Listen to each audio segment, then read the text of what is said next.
Right now, authorities find a body in Lake Monona overnight, all that we know so far. Also, watch as the VFW dedicates a new tribute wall to honor local veterans, including 2 who gave their lives during World War II. Plus, we're following how a local nonprofit is helping to fix a pilot shortage across the aviation industry. The details behind the program offering free flights to the underrepresented youth. That's all coming up on News 3 now at 6. Good evening and thank you for joining us tonight. I'm Jalen Banks. The Dane County Sheriff's Office confirmed a body was recovered from Lake Monona Friday night. The Sheriff's Office did not confirm whether the body recovered was the missing boater who was last seen on May 16th. Dane County Sheriff's Office said detectives will continue their investigation and the medical examiner's office will be responsible for additional testing to confirm the identity of the deceased male. Sure.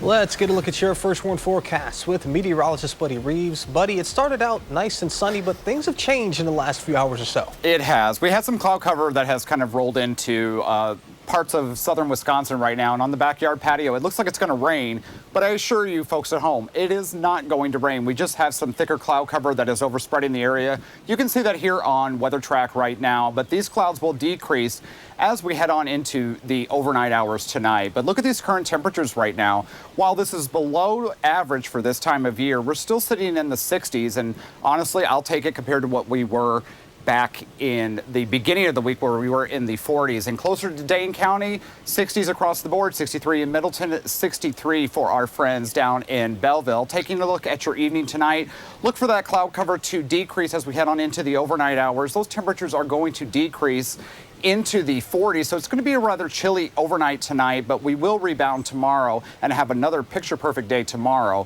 Coming up in Maine weather, we're going to talk about the rain chances that are coming into the forecast starting on Tuesday and Wednesday. That's all coming up. All right, sounds good, buddy. We'll see you in just a bit. Yep. And you can track the forecast yourself on the First One Weather app.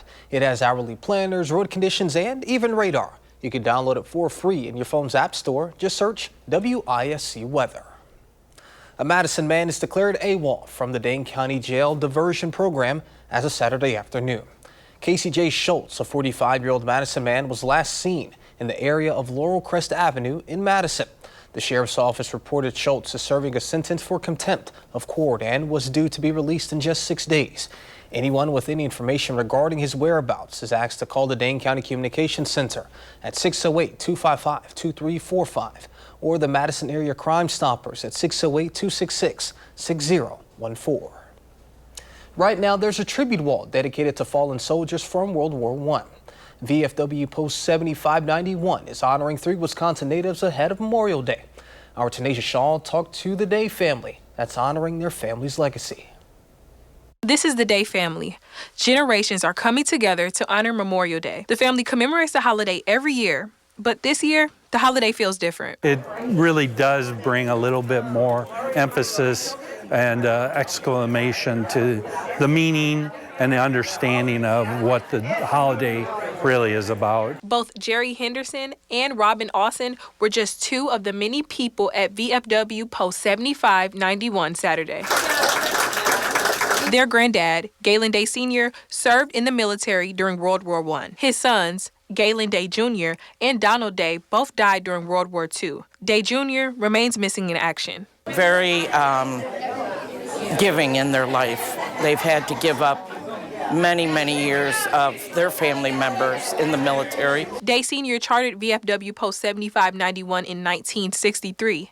More than 60 years later, Day Sr. and his 2 sons are being honored with a tribute wall. It made me very proud to see what they've done. It all started when Henderson, Day's grandson, pursued what he called a winter project. We have a chest that we've had in the family for quite a while, and I moved away for a while. I was active duty and traveled throughout the world, and the chest was being held by one of my sisters.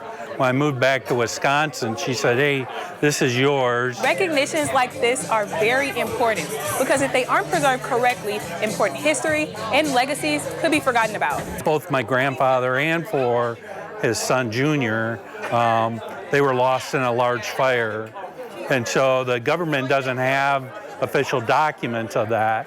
So the only records you have of those are records you might have on hand. Now, the Day family is continuing their family tradition by commemorating Memorial Day with not only their family, but the entire city of Madison. Honored. And again, I am very happy that it's come to this, and I think it's a beautiful tribute walk. Tanasia, thank you. Well, it wouldn't be Memorial Day weekend without Bratfest. The second day of Bratfest kicked off this morning with people from across the Midwest getting to taste the best brats in all the land. We had the chance to catch up with some of the Bratfest goers on what their favorite brats were and how they would rate them. The brat was 13 out of 100. 10. 13 out of 10. Absolutely fantastic. I am always a fan of the jalapeno and cheddar ones. Can't beat the Johnsonville brats. They got the, not too big, but just the perfect size, easily consumable, very nice. News 3 is a proud sponsor of Bratfest, and Bratfest continues through Sunday, wrapping up at 9:30 p.m. And you can catch yours truly as a volunteer cashier tomorrow from 11 a.m. to 1 p.m. Community Action of Beloit celebrated its 60th anniversary this morning as it continues to reduce poverty and bring resources to those in need in both Rock and Walworth counties. Today's event featured a cookout, guest speakers, and live performances as it continues to raise awareness for the cause as well as having a good time. We serve a very diverse range of individuals, and so today our community partners, our community members, and those who we strategize with come from all different backgrounds. So we're expecting to have members from all different backgrounds to be in attendance today. For more on Community Action Incorporated, just head on over to community-action.org. The U.S. aviation industry is facing a pilot shortage across commercial, military, and private sectors. And approximately 90% of airline pilots are white men. Our Elia Liberté introduces us to a Madison nonprofit that's working to turn those statistics around. I was very curious. That curiosity is what brought Ashley Zongo here, to take to the skies as a teenager. I love the experience. It's really like their first look at aviation. For Susan Schwab, the hum of an airplane is a familiar sound. I flew for United for 30 years, and still it's only 6% female pilots, and pilots of color even less.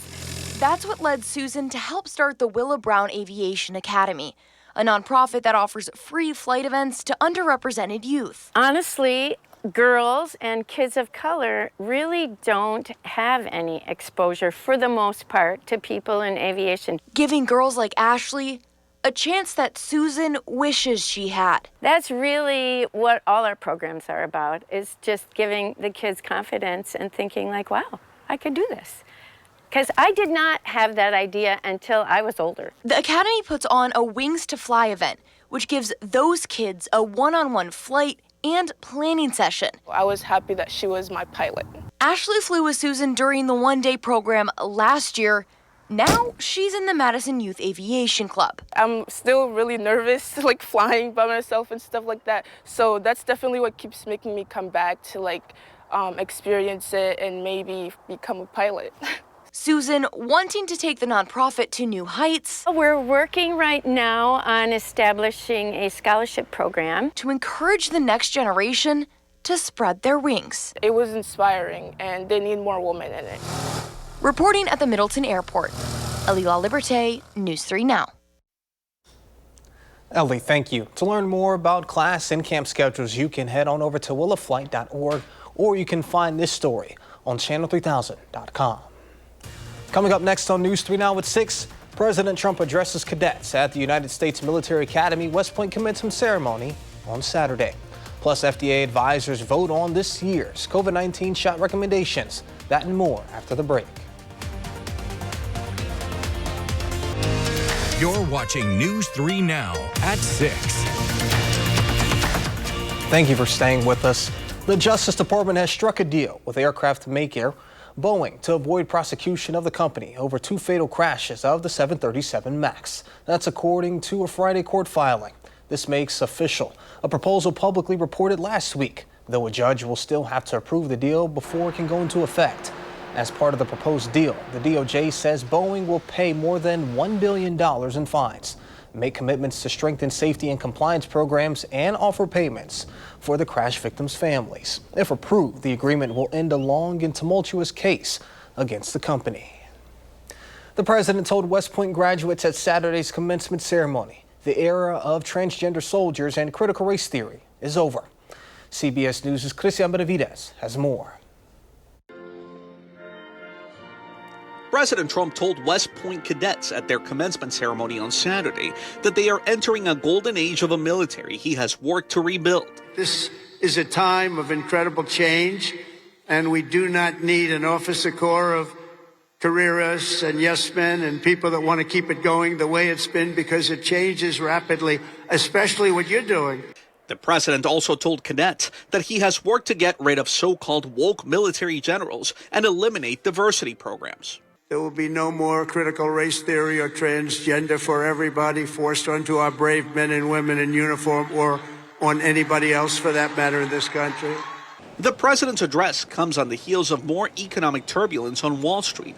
On Friday, the president said he would apply a steep tax to European exports starting in just over a week, and warned Apple and other phone manufacturers that their products made outside of the U.S. would face a 25% tariff, most likely beginning next month. The president was apparently set off by a recent announcement by Apple CEO Tim Cook that Apple wants to invest $1.5 billion in India. I had an understanding with him that he wouldn't be doing this. He said he's going to India to build plants. I said, that's okay to go to India, but you're not going to sell into here without tariffs. According to one estimate, the cost of a U.S.-made iPhone could climb from $1,000 to $3,500. Also on Friday, Secretary of State Marco Rubio revealed a considerable reduction in the size of the national security staff. The staff is expected to be reduced by half. Christian Benavides, CBS News. The firings of national security staff members were sudden, with many staff members reportedly told their jobs were eliminated late Friday afternoon. A Food and Drug Administration advisory panel unanimously voted on recommendations for this year's COVID-19 vaccine. During a meeting this week, committee members decided to issue a broad recommendation in which lineage of the coronavirus should be included in the vaccine. This gives the agency freedom to keep the current shots or update formulas to more closely match circulating viruses. They also discussed how the FDA's new vaccine approval framework could impact the availability of the shots. The FDA says it will accept the same kind of study data it has previously used to approve flu shots and COVID-19 vaccines for high-risk groups. But for healthy young adults and children, the agency now wants to see placebo-controlled clinical trials. And coming up after the break, Buddy Reeves returns with a complete look of your First One forecast.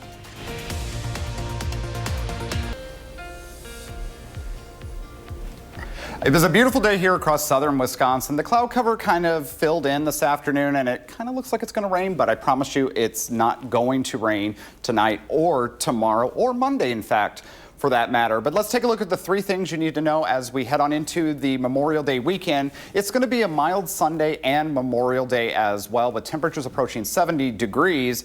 We start to see those rain chances come into the picture on Tuesday and also on Wednesday specifically, which is going to keep our temperatures a little bit cooler. But then after that, we start warming up by the beginning or the end of next week, I should say. Tonight's forecast, if you are heading out to Broadfest or maybe heading out to some sort of event tonight, it's going to get down into the middle 40s across most of southern Wisconsin. So it's going to be a little bit chilly.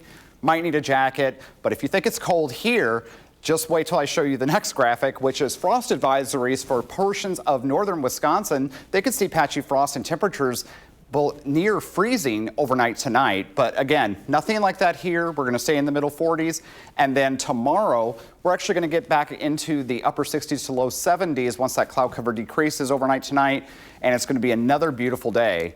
Again, a carbon copy on Monday as well, with temperatures at around 70 degrees with partly sunny skies. It's going to be very seasonable, and those winds are going to be out of the east from 6 to 12 miles per hour. After we get through the Memorial Day weekend, we start to see those rain chances increase on Tuesday and also on Wednesday. And we'll take a look at that on future tracks starting out at around 7:30 in the morning. You can see the rain down near the south, near Iowa and also Illinois. That's going to continue to increase in coverage as we head on into your Tuesday afternoon at around 5 o'clock. Again, this model might be a little bit overdone. I don't expect widespread rain like this. It's probably going to be more shower activity. But as we head on into your Tuesday and Wednesday, you can kind of see the low pressure system right here. And what that's going to do is it's going to bring in that rain, but also cooler temperatures. And our temperatures are going to probably be in the lower 60s, but we're not going to see anything like we saw on Monday where temperatures were in the 40s.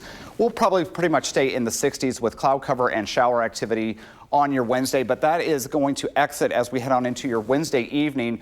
By this time by Thursday at 1 o'clock, it's pretty much out of here, and then we start the trend to actual warm up. But taking a look at the 7 to 10 day forecast, carbon copy on Sunday and Monday, we start to see those rain chances on Tuesday and Wednesday.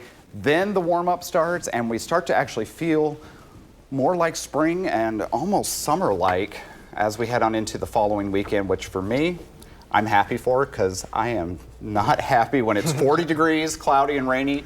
All I want to do is just kind of sit home and take a nap.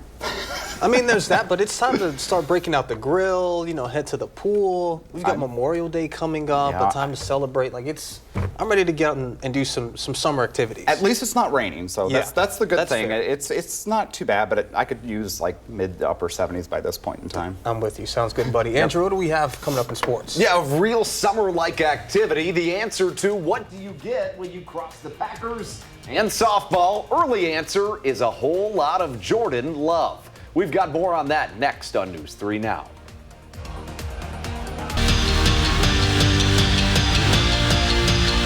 Last night was the 25th annual charity softball game put on by Packer players, and the first year that Jordan Love hosted the event by himself. All proceeds from the event went back to the quarterback's Hands of Love Foundation, and to make it even better for him, his team, the offense, won the game, which you could say that Jordan loved. But his favorite part is the fans, who, as you can imagine, showed out in droves.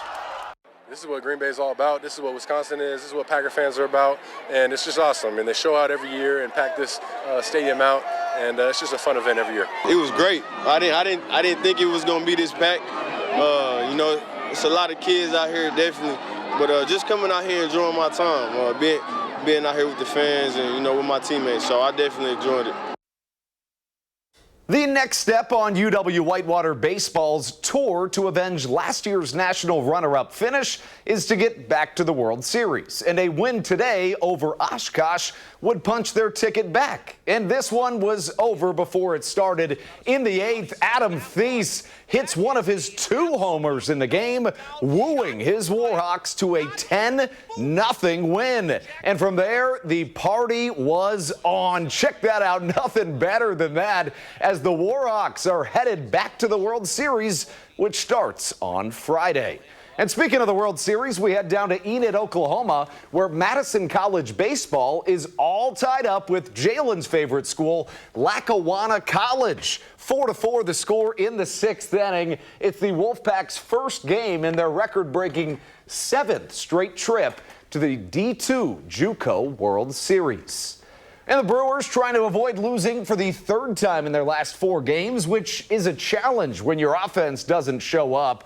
The only time it did was in the 2nd inning. The rookie Caleb Durbin dinks it up the middle to tie things up at 1 apiece. But in the 7th inning, with the same score, O'Neal Cruz, who hit 2 homers last night, puts the Pirates ahead for good, as Milwaukee drops their 2nd straight at the hands of Pittsburgh, 2-1, the final score. And finally, one Red Sox fan answered the age-old question of got milk with an emphatic yes. The Red Sox' Jarren Duran hits a homer, and this is the way that this fan celebrated, and we know exactly why he celebrated that way, because tomorrow is the Indy 500, and the winner of the Indy 500 always pours milk all over himself, but that still leaves me with a whole lot of questions about this gentleman. Did he come with the milk? How did he leave? I mean, did he just sit the rest of the game covered in milk? I mean, respect to him, but what is going on there? Is he able to buy that in the stadium? No, I don't think so. I highly doubt it. I just find it hard to believe that he brought this, this liter or whatever of 2%, I'm going to assume. Maybe it was whole milk. Who knows? Yeah.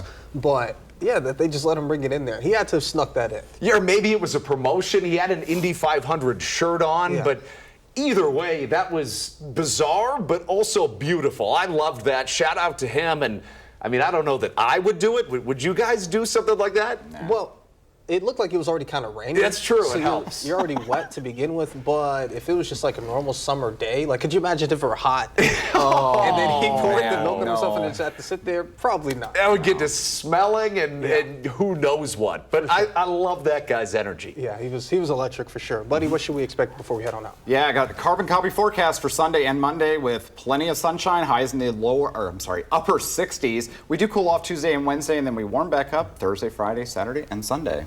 All right, sounds good. Thank you all for joining us. And thank you for watching News 3 Now at 6. Our next newscast is coming up at 10 p.m. And you can always find us streaming 24/7 on Channel 3000+.